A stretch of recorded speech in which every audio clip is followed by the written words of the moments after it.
You are surrounded by people who smile at your face while secretly hoping you fail. They celebrate your small victories because it makes them feel generous, but they resent your big breakthroughs because it makes them feel inadequate. Your friends do not want you to be more successful than them. They want you to be just successful enough to make them look good for knowing you, but not so successful that they have to question their own choices. This is why they give you advice designed to keep you safe rather than help you soar. They call it looking out for you, but what they are really doing is looking out for themselves. The people closest to you are your biggest obstacles to greatness because your growth threatens their comfort zone. They need you to stay at their level so they can feel good about staying at their level. You were born alone, you will die alone, and everything meaningful you accomplish in between will happen because you decided to stop waiting for someone else to believe in you. This is not a motivational platitude. This is the raw, unfiltered truth that separates those who achieve greatness from those who spend their lives waiting for validation that never comes. I want to shatter an illusion that has been destroying your potential since the day you first learned to speak. You have been programmed to believe that you need friends, that you need supporters, that you need a cheering section to accomplish anything significant in this life. This lie has cost you more opportunities than you can count, more dreams than you care to remember, and more years than you have left to waste. Let me tell you about Marcus, brilliant young man, 26 years old, with an idea that could revolutionize how people communicate across continents. He had developed a technology platform that would make him millions, but he made one fatal mistake. He believed he needed friends to make it happen. He brought in his college roommate as a business partner because they were best friends. He hired his girlfriend's brother because families should stick together. He took investment money from his childhood friend because we grew up together, man. Within 18 months, Marcus had lost everything. His college roommate sold the core technology to a competitor for a fraction of its worth. His girlfriend's brother embezzled funds and disappeared. His childhood friend sued him for mismanagement and took control of the company. The people he trusted most, the people he called friends, the people he thought would never betray him, they stripped him of everything he had built. But here is what happened next that changed Marcus forever. Sitting in his empty apartment with no money, no business, and no friends, he made a decision that would transform his life. He decided to never again depend on anyone for anything. He realized that his greatest mistake was not choosing the wrong people. It was choosing to need people at all. This is the psychology that governs human behavior. And until you understand it, you will continue to be disappointed, betrayed, and left behind.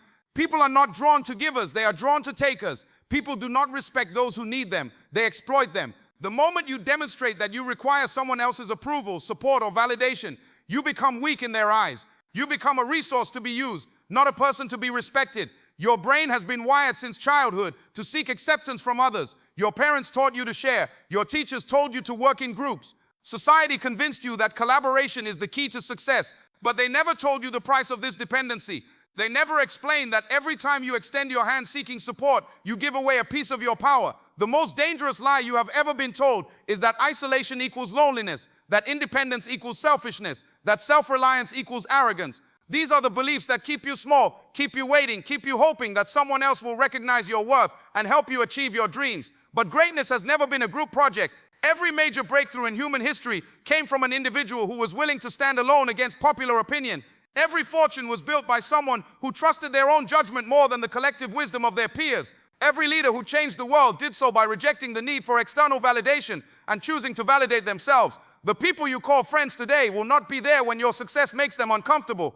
They will not celebrate when your growth highlights their stagnation. They will not support you when your dreams require them to confront their own limitations. This is not because they are evil people. This is because they are human people, and humans protect their own interests first. When you achieve something significant, watch how quickly your friends become critics. When you start making money, notice how they suddenly have opinions about your methods. When you begin to rise above your circumstances, observe how they remind you of where you came from. They will call it keeping you humble. They will say they are looking out for you. But what they are really doing is trying to keep you at their level because your success makes them question their own choices. You have been conditioned to fear being alone. But loneliness is not the absence of people. It is the presence of people who do not understand you, support you, or want the best for you. The loneliest place in the world is in a room full of people who think your dreams are too big, your goals are unrealistic, and your ambitions are selfish. The moment you stop seeking friends and start building yourself, everything changes. The moment you stop trying to be likable and start trying to be valuable, your entire world shifts. The moment you realize that you do not need anyone to believe in you because you believe in yourself, you become unstoppable. This is not about becoming cold or heartless. This is about becoming clear. Clear about what you want, clear about what you are willing to do to get it, and clear about who you are willing to become in the process. It is about understanding that your destiny is not a democracy where everyone gets a vote. Your life is a dictatorship, and you are the only qualified ruler. Most people cannot tell the difference between a companion and an ally, between someone who enjoys your company and someone who is committed to your success. This confusion will cost you everything if you do not learn to see clearly. The people laughing at your jokes are not the same people who will invest in your business. The people who call you when they are bored are not the same people who will call you when you are in trouble. I need you to understand something that will change how you view every relationship in your life. They are companions, people who enjoy being around you when it is convenient, when it is fun, when it requires nothing from them. Then they are allies, people whose success is connected to your success, whose future depends on your future, whose interests align with your interests. Most of what you call friendship is actually companionship, and companionship disappears the moment your path becomes difficult. Let me share with you the story of Victoria, a woman who learned this distinction in the most painful way possible. Victoria was a talented architect with a vision to create affordable housing that would transform urban communities. She had a business partner named Linda, someone she had known since graduate school, someone she trusted completely. They had spent countless hours together, shared personal struggles, celebrated each other's achievements. Victoria believed Linda was not just her business partner, but her closest friend. For 3 years, they built their firm together. Victoria did most of the creative work while Linda handled the business operations. Victoria brought in the clients, designed the projects, and worked 16-hour days to make their vision reality. Linda managed the contracts, the finances, and the client relationships. Everything seemed perfect until their firm was offered a contract that would make them both millionaires. The contract required one of them to relocate and manage a project in another city for 2 years. It was the opportunity of a lifetime, but it meant splitting up the partnership temporarily. Victoria assumed they would discuss it, make the decision together, and share the benefits equally. Instead, she arrived at the office one morning to find that Linda had already signed the contract, taken the project, and dissolved their partnership. Linda had secretly been negotiating with the client for months, positioning herself as the sole leader of the firm while portraying Victoria as merely a talented employee. She had used their friendship to gain access to Victoria's client relationships, her design concepts, and her business strategies. Then she took everything and walked away. When Victoria confronted her, Linda said something that revealed the truth about their entire relationship. "This is just business, Victoria. I thought you understood that." In that moment, Victoria realized that what she had called friendship was actually a strategic alliance that Linda had been managing while Victoria had been living. This is what most people never understand about human relationships. While you are being genuine, others are being strategic. While you are sharing your dreams, they are studying your weaknesses. While you are building trust, they are building leverage. They do not see you as a friend, they see you as an opportunity. Society has programmed you to believe that vulnerability creates connection, that sharing your struggles builds relationships, that asking for help demonstrates trust. But vulnerability in the wrong hands becomes ammunition. Your struggles become their advantages. Your need for help becomes their power over you. The myth of friendship is perhaps the most expensive lie you will ever believe. It costs you opportunities because you choose loyalty over strategy. It costs you money because you choose sentiment over profit. It costs you time because you invest in people who will never invest in you. It costs you focus because you waste energy trying to maintain relationships with people who add no value to your life. You have been taught to value having people in your corner, but nobody told you that corners are where boxers go to get beaten. The corner is where you retreat when you are hurt, where you depend on others to give you advice, where you need someone else to tell you whether you can continue fighting. Champions do not fight from corners, they fight from the center of the ring where they control the action.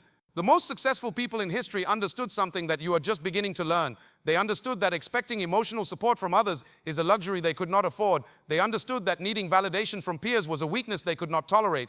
They understood that depending on friends for motivation was a risk they could not take. When Henry Ford was developing the automobile, his friends told him it was impossible. When Oprah was building her media empire, her colleagues said she was too ambitious. When Steve Jobs was creating Apple, his partners thought he was obsessed. None of these individuals achieved greatness because their friends believed in them. They achieved greatness despite their friends doubting them. Your friends will always have an opinion about your decisions, but they will never have to live with the consequences. They will tell you to be realistic, but they have never tried to make your dreams reality.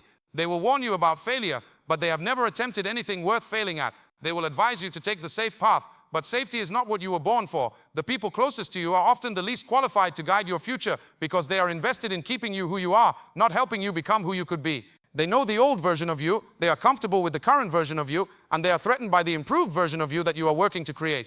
This is why your greatest breakthroughs will happen in isolation, your best ideas will come during solitude, and your most important decisions will be made alone. When Victoria finally understood this truth, she stopped looking for another business partner and started building her empire solo. Within 5 years, she had created a firm worth 10 times what she and Linda had built together. The difference was simple. Instead of splitting her focus between managing relationships and building her business, she focused entirely on creating value. Instead of compromising her vision to accommodate someone else's limitations, she pursued her vision without restriction. Instead of sharing her profits with someone who contributed half the effort, she kept 100% of what she earned. This is the choice you must make right now. You can continue believing in the illusion of friendship, continue waiting for people to support your dreams, continue hoping that someone will recognize your potential and help you achieve it. Or you can accept the truth that your success depends entirely on your willingness to pursue it alone. There is a strength that only comes to those who learn to be comfortable in the silence of their own company. This strength cannot be taught, cannot be borrowed, and cannot be faked. It can only be developed through the deliberate practice of trusting yourself more than you trust anyone else's opinion about you. Most people fear solitude because they have never met themselves. They need constant noise, constant validation, constant confirmation that they exist and matter. But when you learn to be alone with your thoughts, alone with your dreams, alone with your determination, you access a power that crowds can never give you. Let me tell you about David, a man who worked in corporate finance for 12 years, always seeking approval from his supervisors, always waiting for permission to advance, always hoping someone would notice his potential. He attended every company social event, volunteered for every team project, and made sure he was well liked by everyone in the office. Despite his efforts to be the perfect team player, he watched as less qualified but more politically savvy colleagues received the promotions he deserved. One day, David made a decision that changed everything. He stopped attending the office parties. He stopped volunteering for collaborative projects. He stopped seeking approval from his supervisors. Instead, he began arriving early and staying late, working on his own projects, developing his own strategies, and building his own expertise. His colleagues thought he was becoming antisocial. His supervisor suggested he was no longer a team player. But something remarkable happened during those quiet hours when David worked alone. Without the distraction of managing relationships and seeking approval, his productivity tripled. Without the pressure of committee decisions and group consensus, his innovations multiplied.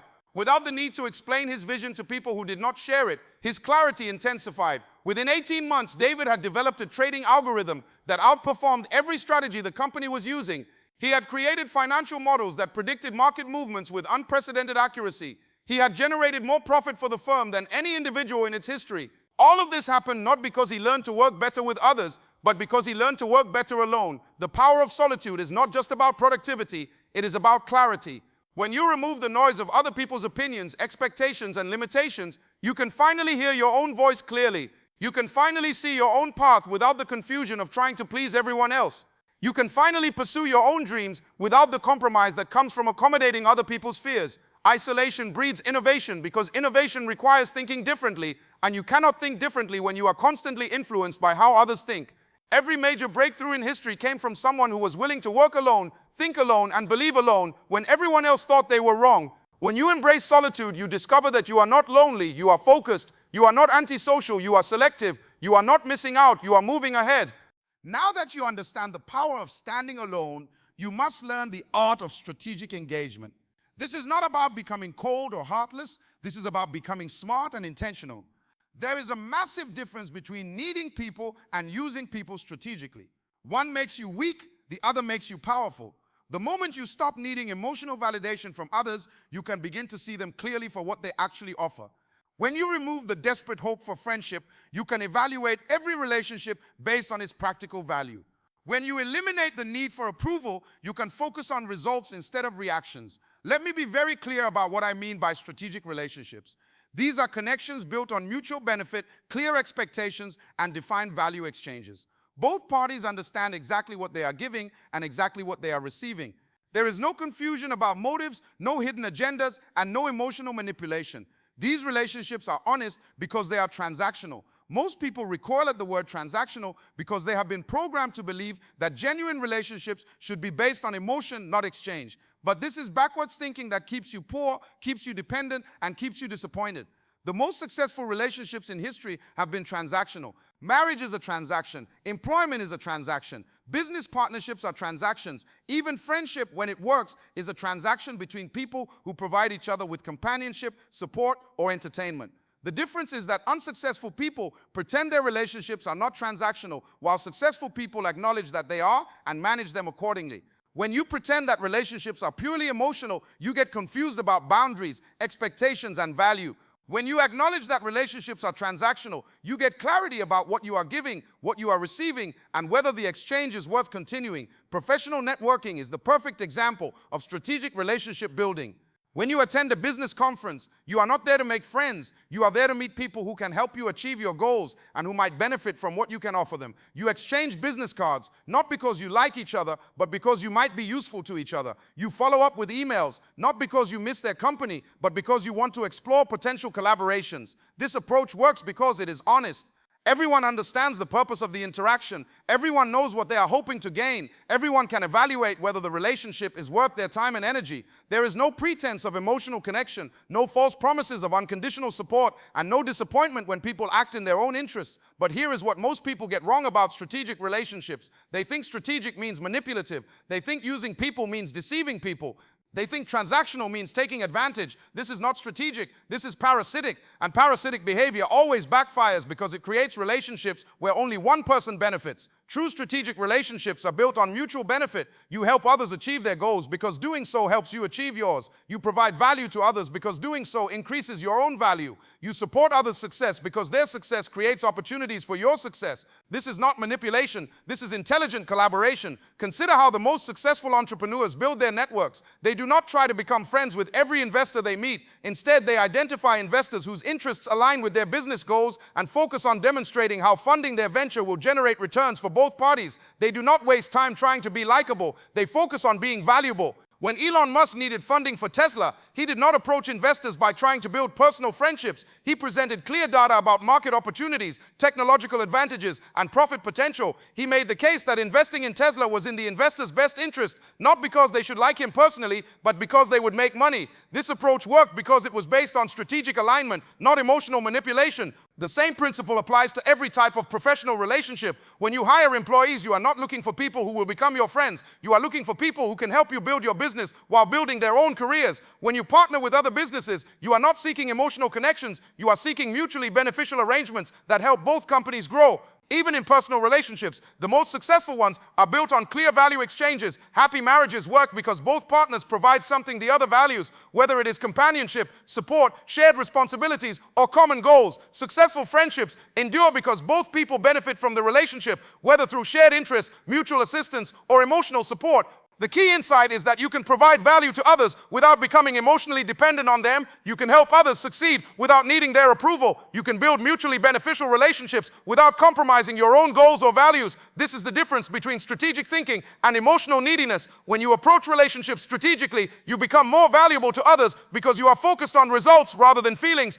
People respect those who can help them achieve their objectives. They seek out those who can solve their problems. They want to work with those who can make them more successful. But when you approach relationships emotionally, you become a burden to others because you are focused on what you need rather than what you can provide. People avoid those who drain their energy. They distance themselves from those who require constant reassurance. They lose respect for those who cannot function independently. Strategic relationship building also requires you to be selective about who deserves your time and energy. Not every person you meet is worth developing a relationship with. Not every opportunity for connection is worth pursuing. Not every invitation for collaboration is worth accepting. Your time is your most valuable resource, and you must invest it only in relationships that advance your goals.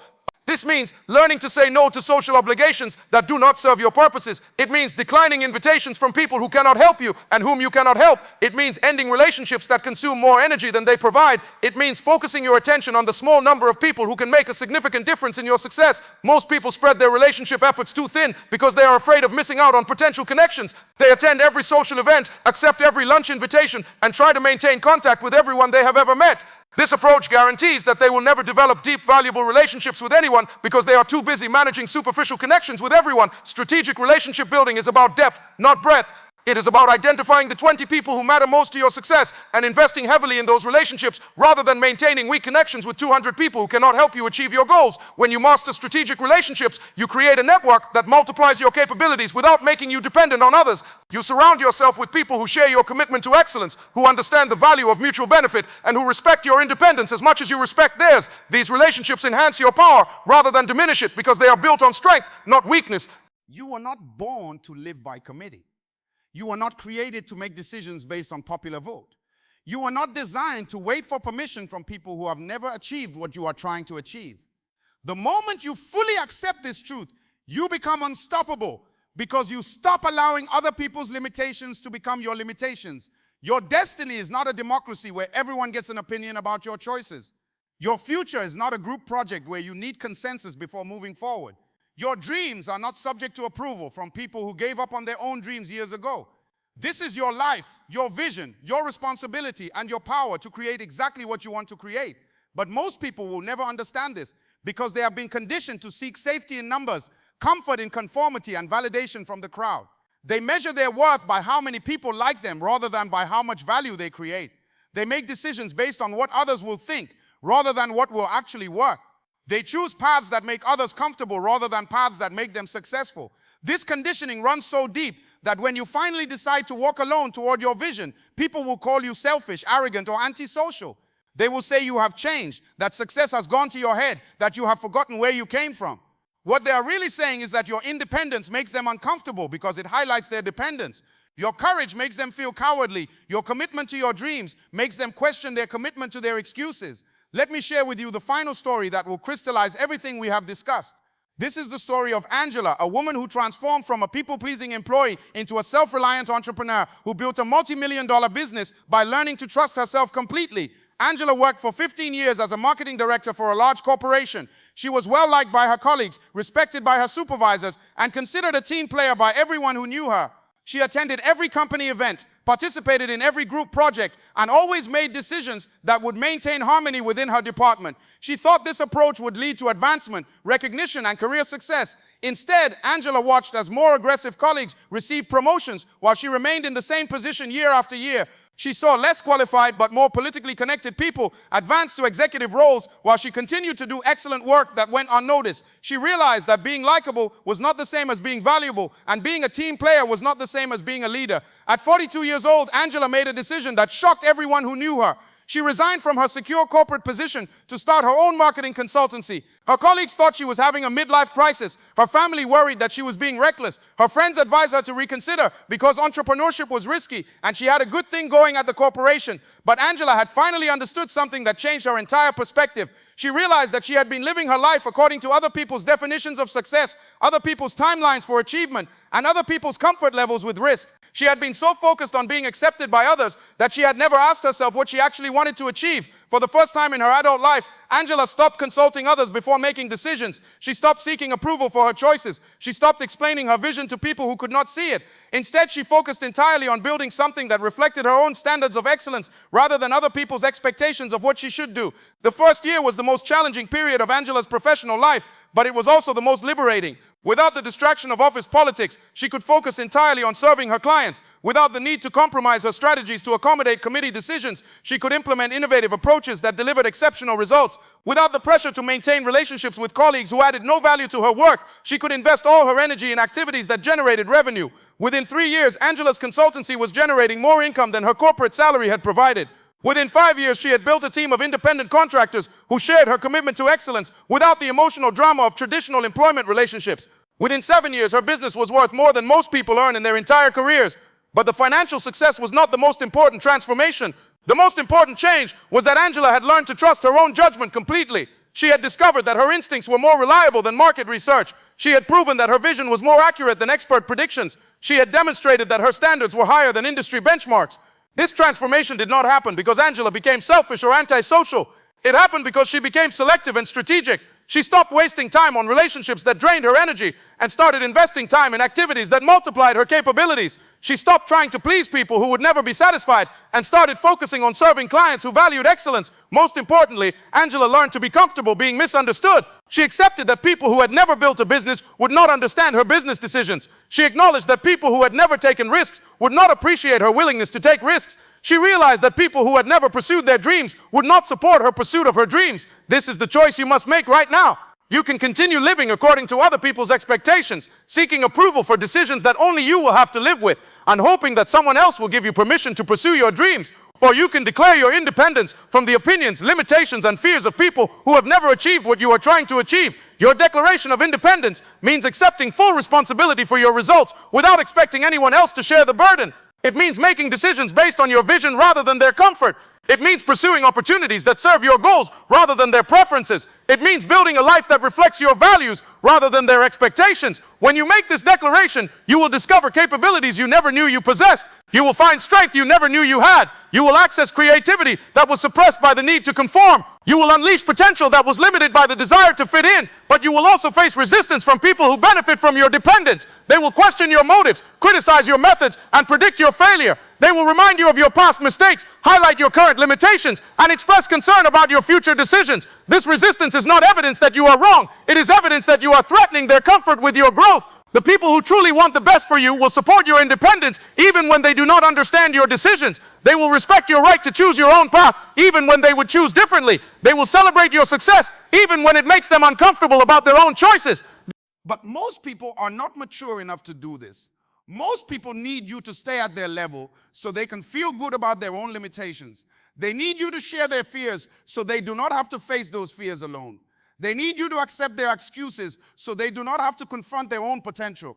This is why your commitment to independence must be absolute. You cannot partially declare independence. You cannot selectively trust yourself. You cannot occasionally rely on your own judgment. Independence is not a strategy you use when it is convenient. It is a way of life that defines every decision you make. When you fully embrace your independence, you become unstoppable because your success no longer depends on factors outside your control. You do not need the economy to improve because you create your own opportunities. You do not need the market to favor you because you adapt to whatever market exists. You do not need others to believe in you because your belief in yourself is sufficient. This independence also means accepting that you will walk a lonely path, not because you are antisocial, but because few people have the courage to pursue excellence without compromise. Not because you are selfish, but because most people are too afraid to take responsibility for their own results. Not because you are arrogant, but because true confidence intimidates people who lack confidence in themselves. The path of independence requires you to become your own best friend, your own strongest supporter, and your own most reliable advisor. You must learn to celebrate your victories without needing external validation. You must learn to endure setbacks without seeking sympathy. You must learn to make difficult decisions without seeking consensus. But when you master this independence, you gain something that no external relationship can provide: unshakable confidence in your ability to handle whatever challenges life presents. You know that if you lose everything, you can rebuild it because you built it the first time. You know that if people abandon you, you will be fine because you never needed them in the first place.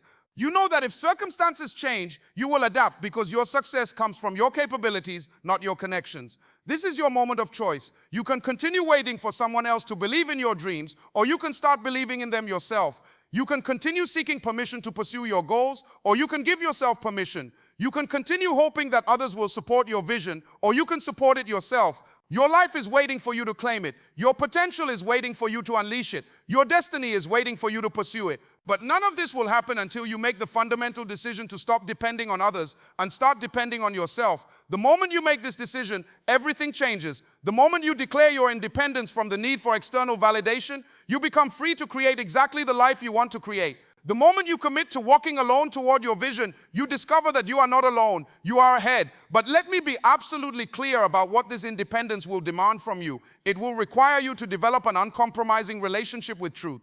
You will no longer have the luxury of blaming others for your circumstances because you will acknowledge that you created them. You will no longer have the comfort of making excuses because you will accept that excuses are just lies you tell yourself to justify mediocrity. This independence will force you to confront every weakness, every fear, and every limitation that you have been hiding behind the safety of group thinking. When you can no longer rely on others to validate your decisions, you must develop the wisdom to make correct decisions consistently. When you can no longer blame external circumstances for your failures, you must develop the skills to succeed regardless of circumstances. The price of independence is absolute accountability. Every result in your life becomes your responsibility. Every outcome becomes your creation. Every success becomes your achievement, and every failure becomes your education.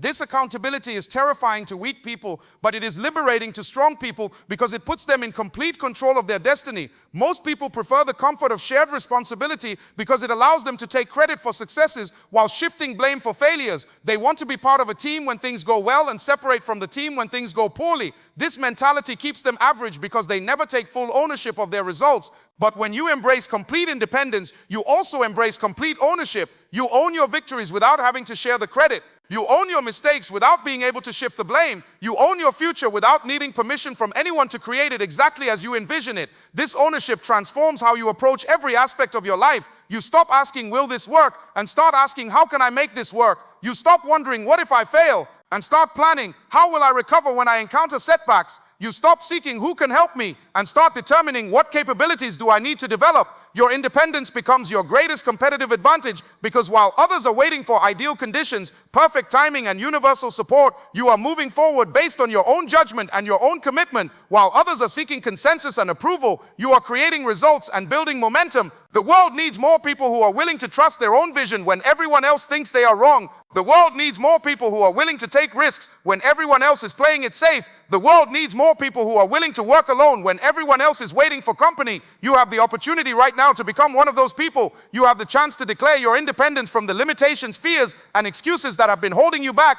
You have the power to stop being a follower and start being a leader of your own life. This is not just motivational rhetoric. This is your invitation to join the ranks of individuals who change the world by refusing to let the world change them. Your life is not a rehearsal. Your dreams are not negotiable. Your potential is not subject to other people's approval. Take control, take responsibility, take action. Your independent future starts the moment you decide that you no longer need anyone else to believe in you because you believe in yourself completely.